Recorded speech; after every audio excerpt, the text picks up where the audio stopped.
Di video kali ini, kita akan membandingkan hal aneh yang terjadi di dunia. Bahkan, hal ini masih terjadi sampai sekarang. Bagaimana mungkin di waktu yang sama, terjadi perbedaan yang sangat besar di kedua negara ini? Berikut beberapa faktanya. Antartika adalah benua yang terkenal karena suhunya yang sangat rendah. Suhu di beberapa bagian bisa mencapai minus 80 derajat Celcius, dan ini menjadikannya tempat terdingin di bumi. Meskipun sangat dingin, Antartika adalah salah satu dari tempat-tempat terkering di dunia. Ini karena atmosfernya berisi sangat sedikit uap air. Antartika memiliki lapisan es tebal yang mencakup sebagian besar permukaannya. Beberapa bagian memiliki ketebalan es lebih dari 4 km. Lapisan es Antartika menyimpan sekitar 70% dari air tawar dunia, menjadikannya reservoir air terbesar di bumi. Tidak ada penduduk asli di Antartika.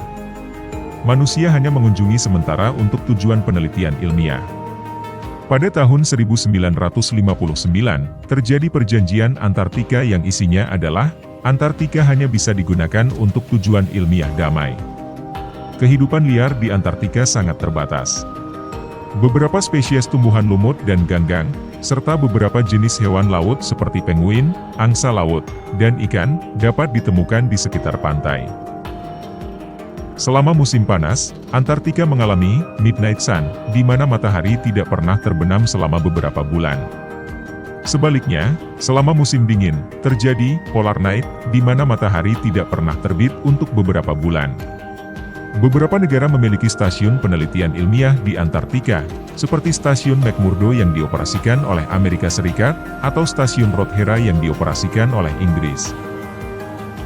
Stasiun-stasiun ini memungkinkan ilmuwan untuk melakukan penelitian dalam berbagai bidang, termasuk geologi, meteorologi, dan biologi. Antartika tidak hanya terdiri dari es saja. Benua ini juga memiliki pegunungan, danau es, dan lembah yang membentang luas. Pegunungan tertinggi di Antartika adalah Gunung Vinson, dengan ketinggian sekitar 4.892 meter. Ada beberapa gletser besar di Antartika, termasuk Gletser Lambert, yang merupakan gletser terbesar dan tercepat di dunia. Antartika adalah tempat terbaik di bumi untuk menemukan meteorit. Kondisi es yang stabil membantu meteorit yang jatuh untuk tetap utuh, dan penelitian telah mengungkapkan banyak meteorit yang langka dan berharga di sana. Karena atmosfer yang tipis dan jauh dari polusi cahaya, Antartika merupakan tempat yang ideal untuk pengamatan bintang dan fenomena langit malam lainnya. Selain itu, seringkali muncul aurora australis, atau Southern Lights, di langit Antartika. Meskipun sebagian besar kehidupan di Antartika terkonsentrasi di sekitar pantai, terdapat ekosistem unik yang hidup di bawah lapisan es. Bakteri, alga, dan organisme mikroskopis lainnya dapat ditemukan di dalam es. Ilmuwan melakukan penelitian tentang iklim global dengan mengambil inti es dari lapisan es Antartika. Inti-inti es ini mengandung catatan tentang perubahan iklim dan atmosfer selama ribuan tahun.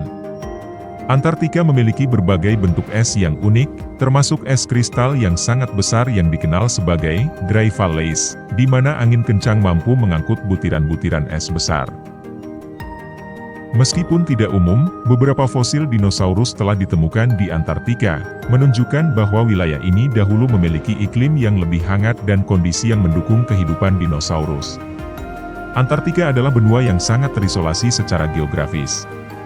Terletak jauh dari daratan lainnya, isolasi ini membuatnya menjadi lingkungan yang sangat unik dan menantang bagi peneliti. Fakta-fakta ini menyoroti sisi-sisi menarik dan unik dari Antartika, yang menjadikannya tempat yang sangat penting bagi penelitian ilmiah dan pemahaman tentang bumi dan sistem iklimnya. Kemudian, kita akan membahas tentang negara paling panas di dunia. Negara yang paling panas di dunia dapat bervariasi tergantung pada kriteria yang digunakan untuk mengukur suhu. Namun, secara umum, Kuwait sering dianggap sebagai salah satu negara paling panas di dunia. Temperatur udara di Kuwait dapat mencapai lebih dari 50 derajat Celcius pada musim panas. Berikut beberapa faktor yang membuat Kuwait dianggap sebagai salah satu negara terpanas di dunia. Kuwait terletak di wilayah Timur Tengah yang umumnya dikenal dengan iklim panas dan kering. Letak geografisnya yang berdekatan dengan Gurun Arab dan dengan sebagian besar wilayahnya berupa padang pasir membuat suhu menjadi sangat tinggi. Sebagian besar wilayah Kuwait merupakan iklim gurun. Iklim gurun dikenal dengan suhu yang sangat tinggi pada siang hari dan rendah pada malam hari. Curah hujan di wilayah ini sangat rendah. Kuwait mendapatkan paparan sinar matahari yang tinggi sepanjang tahun. Radiasi matahari yang intens menyebabkan suhu udara naik secara signifikan, terutama selama musim panas. Kuwait berada di tepi Teluk Persia, dan udara panas yang berasal dari teluk dapat mempengaruhi suhu di wilayah ini. Udara panas dari permukaan laut yang hangat dapat menyebabkan suhu udara di daratan menjadi lebih tinggi. Angin kering dan berdebu yang sering terjadi di wilayah ini, dapat memberikan kontribusi tambahan panas pada negara ini. Angin kering dapat mengurangi kelembaban udara, yang dapat membuat panas terasa lebih intens. Urbanisasi yang pesat dan penggunaan material seperti beton di kota-kota dapat menyebabkan efek pulau panas, di mana kota-kota menjadi lebih hangat daripada daerah sekitarnya. Bangunan dan material seperti beton dapat menyerap dan melepas panas, sehingga suhu udara menjadi meningkat. Pola angin di wilayah ini juga dapat mempengaruhi suhu. Angin yang bertiup dari darat ke laut atau sebaliknya dapat membawa udara panas dari daratan atau laut, mempengaruhi suhu udara di wilayah tersebut. Kuwait memiliki fenomena alam unik yang dikenal sebagai pegunungan pasir dalam laut, atau Sabha. Ini adalah gundukan pasir yang terletak di dalam air laut dan dapat ditemui di beberapa bagian pesisir Kuwait. Museum Nasional Kuwait adalah salah satu museum terbesar di Timur Tengah dan memiliki koleksi seni, sejarah alam, dan warisan budaya yang mencakup periode sejarah Kuwait dari zaman prasejarah hingga zaman modern. Kuwait memiliki pulau kecil yang disebut Pulau Kubar, yang terkenal dengan keberadaan koloni burung camar merah. Pulau ini juga merupakan tempat migrasi bagi beberapa jenis burung laut. Monumen Perahu Layar Kuwait adalah monumen yang menghormati tradisi nelayan Kuwait. Monumen ini merupakan replika dari perahu layar tradisional yang digunakan oleh nelayan Kuwait di masa lalu. Di sana juga terdapat Menara Pembebasan Kuwait yang memiliki ketinggian mencapai 372 meter yang dibangun untuk memperingati pembebasan Kuwait dari pendudukan Irak pada tahun 1991. Menara ini juga berfungsi sebagai menara pengamatan dan pemancar. Kuwait menggunakan teknologi canggih untuk mendaur ulang air limbah. Proyek-proyek seperti Mashrif Water Reuse Project menghasilkan air yang dapat digunakan kembali untuk pertanian dan irigasi. Kuwait adalah tempat bagi berbagai kelompok etnis dan budaya. Selain populasi asli Kuwait, terdapat juga komunitas besar pekerja migran yang datang dari berbagai negara untuk bekerja di Kuwait. Selain itu, Kuwait memiliki taman yang disebut Taman Margosa. Taman ini memiliki sejumlah pohon margosa yang ditanam sebagai tanda penghormatan kepada para pahlawan nasional. Kuwait juga mendukung pertunjukan seni dan budaya. The Sheikh Jaber Al Ahmad Cultural Center adalah pusat seni dan budaya yang menawarkan berbagai pertunjukan dan acara.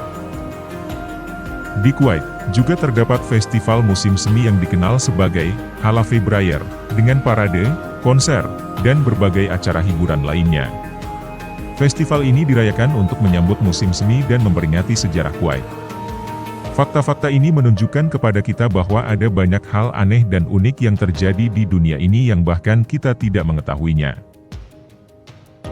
Tulis fakta tentang hewan, tumbuhan atau fenomena alam lainnya yang ingin kamu ketahui di kolom komentar, dan sampai jumpa di fakta detail lainnya.